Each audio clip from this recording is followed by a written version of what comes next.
compte Fun Money. Si vous faites pas encore ça dans votre vingtaine ou votre trentaine, d'avoir la tentation du crédit devant eux. Allez YouTube, aujourd'hui je vous retrouve avec ma routine financière. J'ai décidé de regrouper tout au même endroit, mon fonctionnement de A à Z, ma routine et comment j'utilise chacun de mes outils à travers l'année. Petit contexte, si jamais vous me connaissez pas super bien, depuis que j'ai terminé mes études l'an dernier, je suis chef de projet à temps plein en marketing et je suis aussi créatrice de contenu à mon compte depuis plus de 9 ans. Donc j'ai plusieurs sources de revenus différentes et je suis indépendante financièrement depuis la fin de mes études universitaires. Et avant de me lancer dans le vif du sujet, je tenais à remercier Accès Impôts de collaborer avec moi sur cette vidéo. C'est un service de déclaration d'impôts en ligne. Je vous en dis un petit peu plus sur eux dans quelques minutes. Comme je l'ai mentionné, j'ai plusieurs sources de revenus différentes, donc je me suis dit que c'était bien de vous les mentionner pour que vous ayez une meilleure idée de comment j'organise ma routine de paye puisque j'ai plusieurs payes différentes. Ma source principale de revenus, c'est évidemment mon emploi à temps plein, donc je reçois une paye aux 2 semaines de cet emploi-là. La deuxième source de revenus que j'ai, c'est le AdSense sur mes vidéos. Donc c'est l'argent qui m'est payé par Google/YouTube pour les publicités qui sont mises sur mes vidéos. Ça, c'est calculé selon le nombre de vues et c'est payé une fois par mois, le 21 ou le 22. La troisième source de revenus que j'ai, c'est les collaborations rémunérées avec les marques, que ce soit sur YouTube ou sur Instagram, mais c'est très variable, il n'y en a pas à tous les mois, donc ça va vraiment dépendre. Et ensuite, on a le marketing affilié, donc les achats que vous faites avec mes liens affiliés avec les marques. Donc ça, encore une fois, c'est payé environ une fois par mois, mais c'est très variable également. Et la dernière source de revenus que j'ai, c'est la vente de mes templates de budget sur Etsy. Donc si vous n'êtes pas au courant, il y a quelques mois, j'ai lancé mon nouveau template de budget que j'utilise à tous les jours dans ma routine. Maintenant, si on passe aux comptes et aux cartes que j'utilise, le premier compte, évidemment, c'est mon compte chèque. Donc tous mes comptes de banque sont chez BMO. Tout simplement pour la simplicité parce que tout est au même endroit et c'est beaucoup plus facile pour moi de faire les paiements entre mes comptes. Ensuite, mon deuxième compte, c'est mon compte épargne que je pourrais dire régulier. Ce compte-là a un taux d'intérêt de 0,01% habituellement, ce qui est très peu élevé. Mais présentement, il y a comme une promo personnalisée que j'ai eue où j'ai un taux d'intérêt à 4,85% sur mes nouveaux dépôts, donc pas tout l'argent qui est dans le compte, mais les nouveaux dépôts que je fais entre une certaine période. Donc, présentement, je mets mon fonds d'urgence dans ce compte-là. Ensuite, j'ai mon compte accumulateur d'épargne. Ce compte-là a un taux d'intérêt de base de 0,5%, mais il est bonifié à 2% si tu déposes 200 $ au moins par mois dans ce compte-là. Donc, c'est mon compte épargne que je pourrais dire de voyage. C'est là que je mets tous mes fonds de voyage au même endroit. Et finalement, on a mon compte amplificateur d'épargne qui a un taux d'intérêt de 1,8%. J'ai pas vraiment de nom pour ce compte-là. Je l'appelle mon compte Fun Money parce que c'est là que je mets de l'argent que je voudrais peut-être dépenser à court terme dans des choses moins habituelles, plus le fun aussi. Donc, si je veux faire une dépense pour me gâter, je vais aller dans ce compte-là parce que je peux faire autant de transferts que je veux par mois de mon compte amplificateur à mon compte chèque. Donc j'ai pas un gros montant là-dedans, mais juste pour dire que si jamais je veux y toucher puis faire une dépense pas habituelle, je peux aller dans ce compte-là qui est pas trop loin. Ensuite, pour les cartes que j'utilise, j'ai deux cartes de crédit. La première, c'est la carte Mastercard remise de BMO. C'est la carte de base que j'ai eue à mes 18 ans. Je voulais commencer à bâtir mon crédit à ce moment-là, donc c'est la première carte que j'ai acquise. C'est là que je fais pas mal mes dépenses courantes, puis personnellement, qu'est-ce qui fonctionne pour moi, c'est de faire mes dépenses avec le crédit. Je sais que ça fonctionne pas pour tout le monde. Il y a beaucoup de gens qui sont pas capables d'avoir la tentation du crédit devant eux et de juste faire leurs dépenses courantes. Personnellement, j'ai fait toutes mes dépenses là-dessus ou presque parce que j'ai des remises, donc c'est plus avantageux pour moi que de faire des dépenses avec ma carte de débit. Je l'oublie celle-là parce que je m'en sers jamais.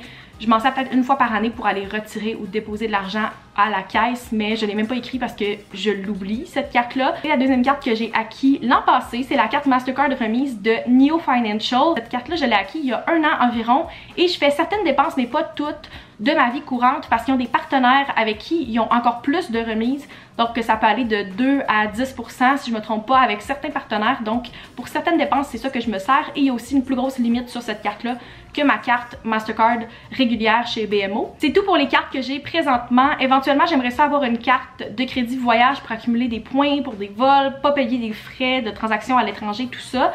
Mais c'est pas ce que j'ai pour le moment. Si jamais vous avez des recommandations par rapport à ça, je serais bien ouverte parce que je sais qu'au Canada, on est beaucoup moins gâtés qu'aux États-Unis pour ce genre de carte-là. Maintenant, si on passe à mes placements, j'ai une tolérance au risque d'environ 2 sur 5, donc faible à moyenne sur tous les placements que je vais vous parler. J'ai commencé à placer de l'argent dans certains de ces comptes-là comme mon CELI à 18 ans et d'autres que j'ai acquis à travers les années.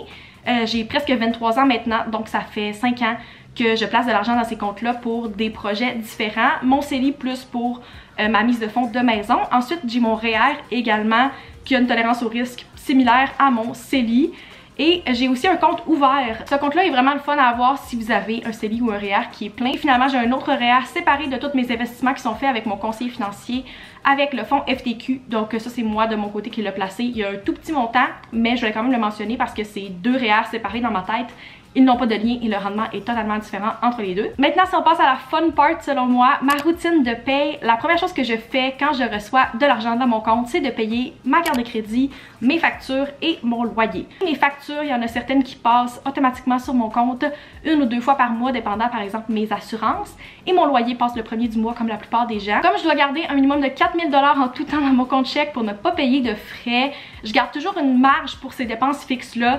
Par exemple, je reçois une paye le 28, ben je dois garder en tête que le premier, il y a une grosse partie de l'argent qui va partir et je dois toujours rester au-dessus de ce montant-là. Donc, je dois calculer un petit peu, savoir combien je dois garder dans mon compte chèque en tout temps. La deuxième chose super importante que je fais à chaque fois que j'ai de l'argent qui rentre ou qui sort de mon portefeuille, c'est d'aller updater mon budget dans la section revenus et dépenses aussi. J'aime ça estimer mon revenu du mois un peu à l'avance. Mais à mesure que je reçois l'argent, je le mets à jour pour m'assurer qu'il n'y ait pas d'erreur là-dedans. Par exemple, vous avez une paye qui est un petit peu plus basse. Moi, je regarde toujours mes relevés de paye. C'est bien de s'assurer qu'il n'y ait pas d'erreur, d'updater ça. Puis si vous avez une entrée d'argent que vous ne saviez pas que vous allez avoir ce mois-là, c'est super important aussi de le mettre à jour pour être vraiment au courant de vos vrais revenus et vos vraies dépenses. La troisième étape pour moi, quand je reçois de l'argent, c'est de me dire qu'est-ce que je crois avoir comme dépenses dans les prochaines semaines et les prochains mois. Est-ce que je dois garder un petit peu plus d'argent que d'habitude dans mon compte chèque? Comme vous allez voir dans les prochaines étapes, j'aime ça allouer mon argent à des endroits différents et c'est important pour moi de me prévoir si j'ai des grosses dépenses inhabituelles pour pas que je transfère de l'argent à un endroit et que finalement j'en aille besoin. La quatrième étape dans ma routine de paye pour moi, c'est essentiel. Ça fait des mois que je fais ça puis j'apprécie beaucoup cette façon de faire. Ça s'appelle se payer en premier. Puis c'est pas réellement se payer en premier, mais l'expression veut dire en gros que vous priorisez votre épargne avant les dépenses qui sont un peu plus facultatives ou inutiles.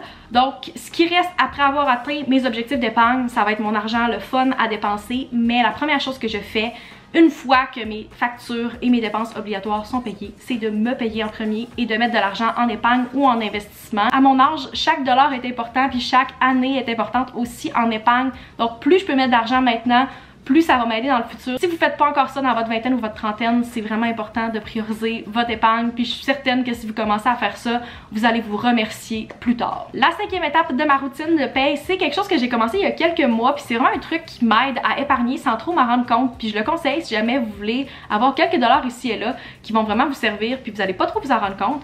J'ai commencé à arrondir mon compte chèque et de mettre cet argent-là en épargne. C'est très rare qu'après toutes les étapes précédentes, je me ramasse avec un montant qui est rond dans mon compte. Donc, qu'est-ce que j'aime faire maintenant, c'est d'arrondir ce montant-là, de mettre le 15-20 $ d'excédent, par exemple, dans mon compte épargne. Puis, je me ramasse qu'à la fin du mois, j'ai quand même plusieurs dizaines ou même centaines de dollars qui sont épargnés que j'ai même pas réalisé que j'avais fait parce que c'est des petits montants.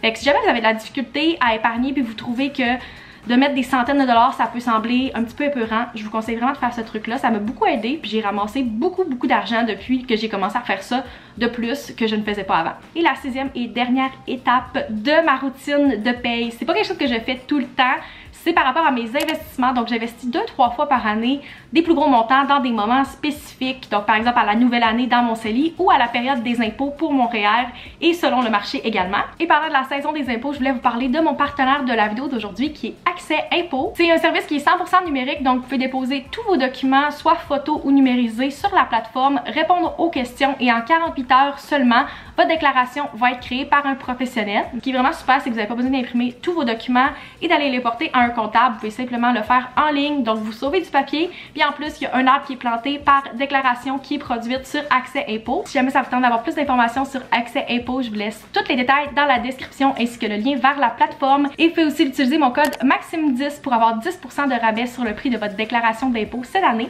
Un gros merci à Accès Impôts d'avoir collaboré avec moi sur cette vidéo. Donc c'est tout pour ma routine financière, j'espère que vous avez apprécié. N'hésitez pas à me laisser dans les commentaires si vous avez d'autres questions par rapport à ma routine, comment je fonctionne ou des questions sur les finances, puis je vais pouvoir refaire une autre vidéo Q&A finance très bientôt. N'oubliez pas de vous abonner si ce n'est pas encore fait et on se retrouve dans une prochaine vidéo. Bye!